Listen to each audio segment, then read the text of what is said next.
Hello everybody, are you currently on the hunt for a car which is both practical yet exciting, and you are desperate not to buy an SUV or an Audi RS4 or 6? Well, I may have the perfect solution in the form of this, the Mercedes Benz AMG CLS63S Shooting Brake.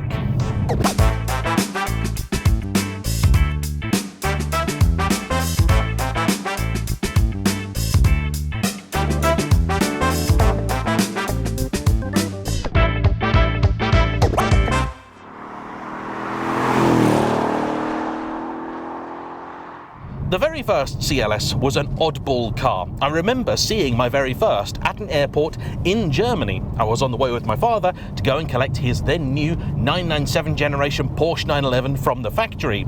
And in the lobby of this hotel they had this weird, odd looking thing that, if you'd asked me, I would have said was a concept car. But it wasn't. It was the then relatively new first generation CLS, which had launched at the end of 2003. I'm reasonably certain this wasn't the car that invented what I call the Coupaloon segment. In fact, internet anoraks, hit the comments and tell me, what was the first four-door coupe ever produced? However, in spite of the fact that it almost certainly wasn't the CLS, it was the car that seemed to popularise it. And over the next 10 years, it was a market segment that seemed to explode and just as quickly disappear. Now essentially the domain of, well, the Audi A7 and that's really about it. The CLS itself has now been discontinued, and even in 2003, this seemed like a car that nobody was particularly asking for, because as far as I and many others saw it, if you wanted a nice, sleek, sexy affair, you bought a coupe. And if you wanted something a little more practical, you bought yourself a saloon. This attempted to combine what they thought was the best of both, and to me actually wound up being the worst, because you had a car which not only wasn't as good looking as a coupe, I thought it just wasn't good looking full stop, and it was also a bit compromised, because in order to maintain that sloping coupe roofline yet give it room for passengers, the proportions were all a bit off.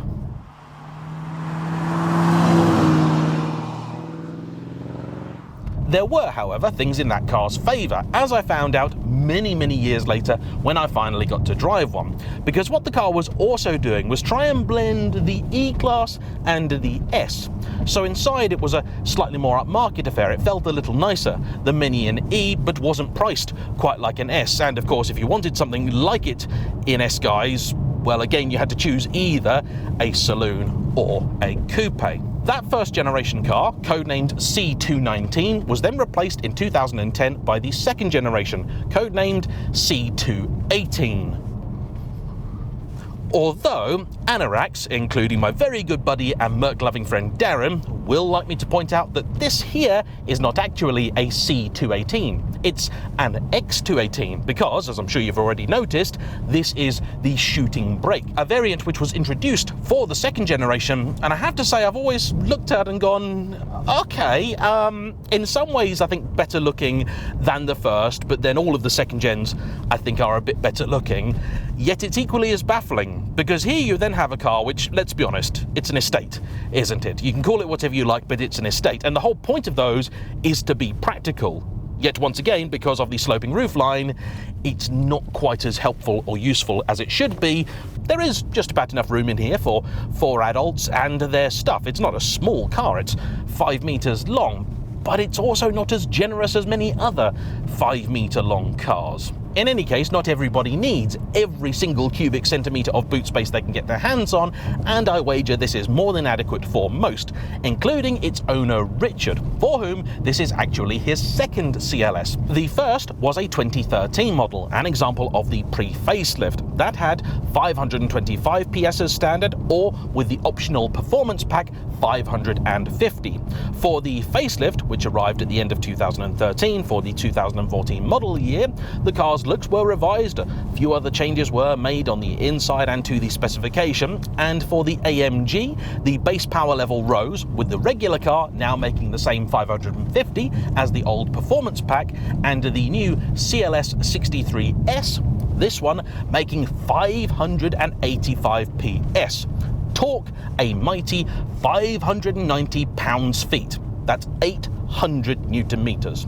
Courtesy of what I think is one of the greatest engines Mercedes ever made. No, it's not the 6.2-litre M156, nor is it the later 4-litre twin-turbo engine. This is the 5.5-litre M157, an engine that I think doesn't get anywhere near enough screen time as it deserves. This thing is an absolute powerhouse.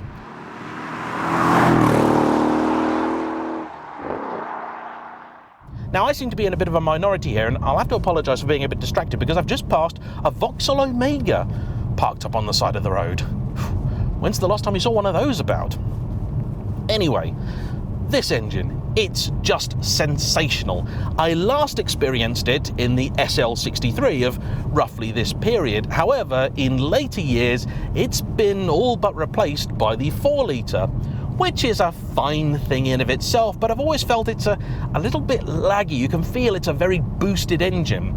This, while it doesn't really make any more power, in fact, as an example, the 585 horses you get here are almost 100 fewer than you get in the Aston Martin DB12, which has the 4-litre.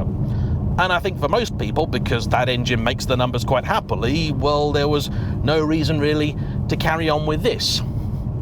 But believe me, there is.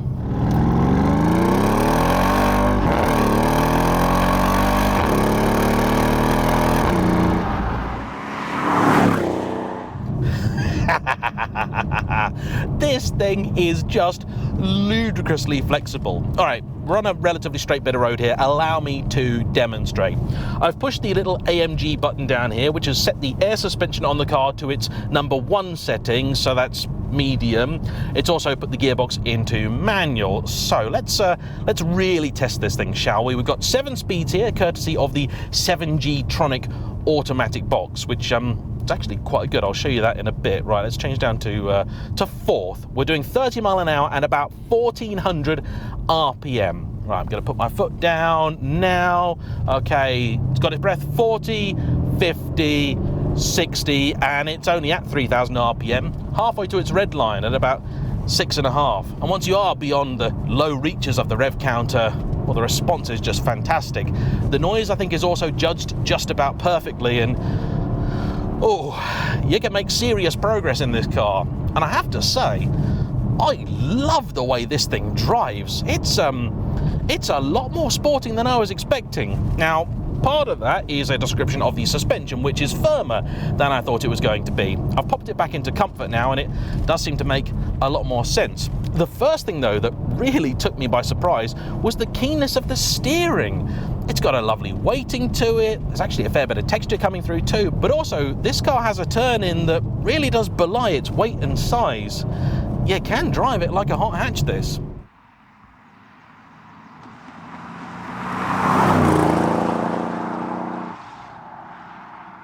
Over in the continent, and indeed other markets, this car would have come with the 4MATIC all-wheel drive system, but for whatever reason, I expect a lack of demand and the steering column getting in the way, here we never got that. So this is a 585 horsepower car with rear-wheel drive. In the dry, on a day like today, it's actually not that bad. You have to be respectful of it, of course, but I'm not really having too much of a problem. I have, however, been told it is something of a handful in the wet. Helpfully, one of the things that this car does have, which Richard's previous did not, is a limited slip differential.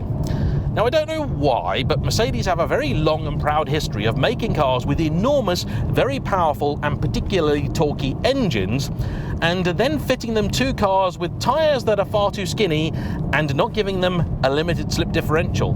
This has been a problem for ages. I recall when I had my E46 M3, a buddy of mine, Stephen, had his C63 with the 6.2-litre V8 in it, the W204 generation. And both cars had the same size rear tyre, 255 section, but the M3 had almost half the torque of the Mercedes and a limited slip differential, which the Merc did not. That explained why it was quite so keen to light up its tyres and put the traction control to work all the time.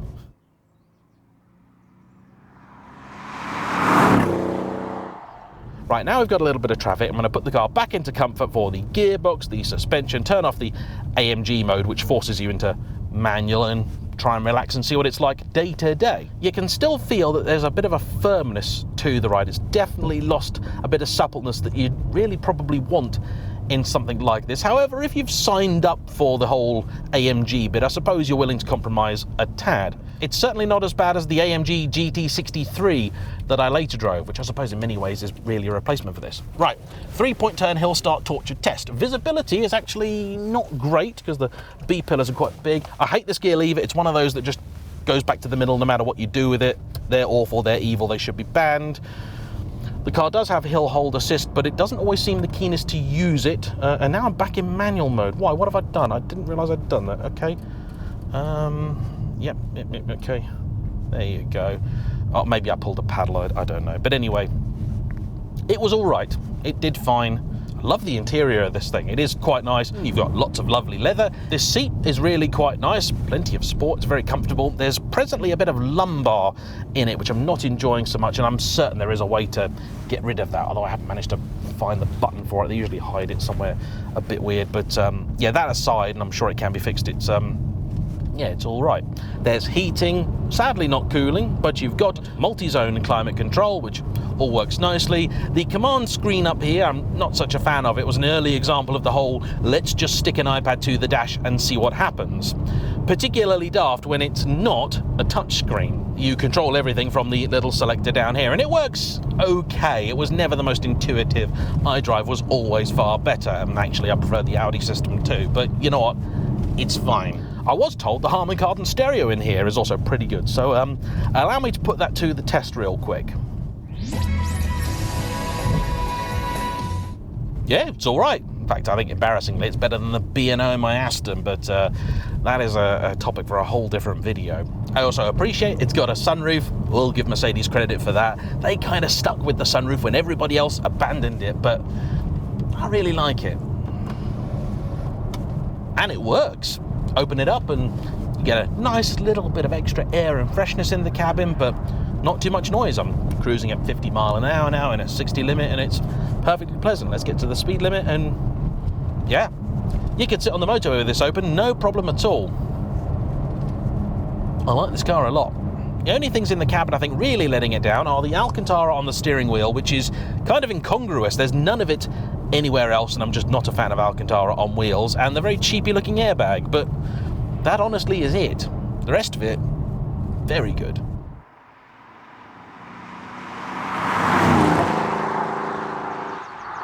It's a lot of car, this, especially when you consider that Richard thinks he overpaid, and by that he means he spent £37,000 on this with relatively low mileage, like 25,000 miles. One of the reasons that Richard maybe did pay a little bit more is because he wanted to buy from a main dealer, and I think when it comes to stuff like this, that is a wise decision, because though generally speaking I think they're well-behaved cars, I have heard stories over the years of a few things breaking, particularly this gearbox. I'm not sure it was entirely equipped to deal with the torque from this engine, and every now and again I hear a story of someone that took their car out one day and there was a shotgun blast went off and there was a pile of metal below them that used to be a gearbox.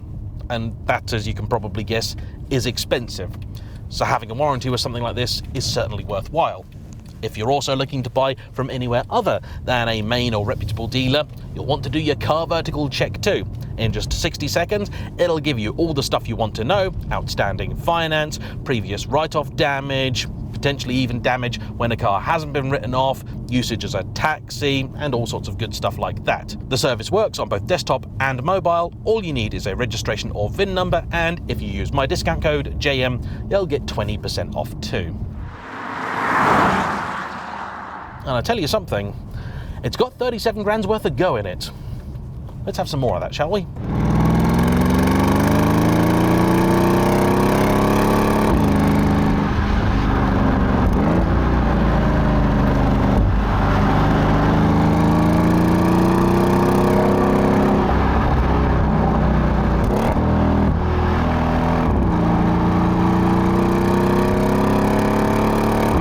I will say that when you do start trying to press on, and I'm not going that hard, the whole thing does start to come apart just a little bit. Even though it's put itself back into its middle suspension setting, you can feel that it's struggling to contain the weight a little bit, which is particularly disappointing when it's got that choppiness of ride at low speeds. Right, I've now put the AMG Ride Control into Sport Plus, and it's firmed up even more. Let's see if it brings a benefit in handling. Yeah. There's just that moment of inertia. Once you picked up the speed, that steering becomes a little less keen. Both the front and rear become a little washier. Something like the current day Audi RS6 is definitely better tied down than this. I will say though, when you do begin to pile on the speed a little bit, the suspension does work a tad more, and in comfort mode I think actually it makes the most sense, because it is still a 2-ton car, it is still pretty big, and at the end of the day it does have its limits. The brakes are also pretty decent, maybe a touch over servo, but you know what, I expect it in this kind of car. They've certainly no issue bringing it to a halt. They're not carbons or anything, but they are pretty chunky. In Europe, where the general quality of the roads is much better, I can see this making an awful lot more sense. But to be fair, here it kind of already does. The choppy ride aside, and that is a definite criticism, love the engine. And the gearbox, well, that's fantastic. It doesn't really help that over the years Mercedes have made a lot of different versions of their gearboxes and haven't been particularly clear about which is which. This is the 7G-tronic, so it's a 7-speed, I believe, torque converter automatic. And the only reason I say I believe is because they have done versions of this, which they usually brand as the MCT, which are kind of a hybrid gearbox. They're part auto, but I think without the torque converter element. They had that in the C63. But whatever this is, it's pretty good. So let's show you a little bit of that, shall we? We're in manual. We've got the AMG button on. Yeah, I don't think it probably makes a difference to the gear shift, but let's show you. So put it into second, and all right, let's go through, and yep, there's your up change. There's just a moment's delay and it gets it done. That's very good. There's just this like eighth of a second pause before it actually shifts, but the shift itself is quick. And then down, nice, lovely. I like that on the upshifts you just get this nice one pop.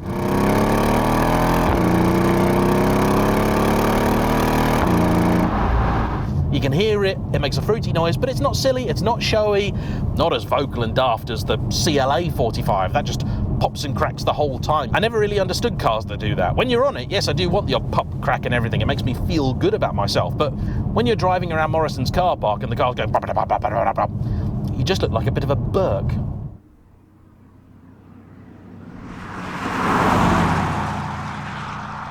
You know what I'm going to do now? I'm going to take this car down a road that's particularly trying, and it's really going to test the suspension. But, you know, that is my job after all.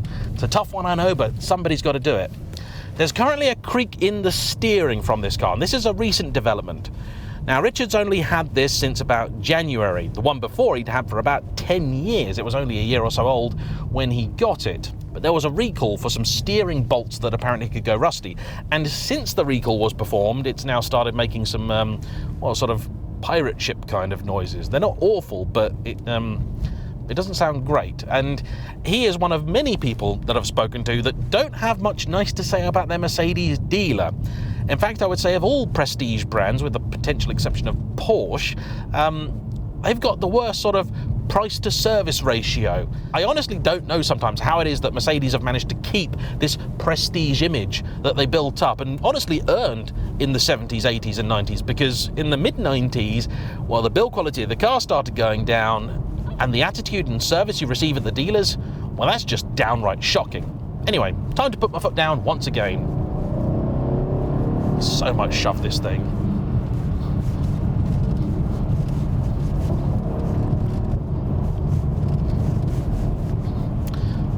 So yeah, most curious this car, because over that section there, which is a very, very demanding piece, I've got the suspension again in its regular sport mode, and it did a cracking job. I was braced for it to be rather unpleasant, to be honest, and actually, it wasn't. Now, other boring stuff that you might want to know. Fuel economy, well, that's probably not going to be very good, is it? What has Richard been averaging? Let's find out. Oh, 24 to the gallon over the last 94 miles. Now that is 94 miles on the motorway, but it's also not as tragic as I feared it was going to be. Pretty good, that. And you know what? The whole car is actually really quite nice. Now, prices for these start for the second generation CLS at about £12,000 to £13,000, for which it's going to be a higher mileage one, and it will of course be a pre-facelift too, and the shooting brakes seem to command a bit more money. For a later example like this in S guys, you're paying anywhere from sort of £30,000 onwards. And I tell you something, this is a lot of car for the money. I know the lack of all-wheel drive here in the UK will be a negative for some, but to others, well, just an excuse to wear out the rear tyres even quicker. And it's very rare that I drive a car like this, and I don't really have all that much to say about it. I've been keeping an eye on my timer over here, as I kind of have to, and, well, I think I've said everything that I need to say. So, with that being the case, I think it's time to say thank you to Richard for bringing his car out, and as ever, to you for watching. Don't forget to hit the like button, comment down below, and subscribe if you haven't already. I'll see you for the next one. Bye-bye.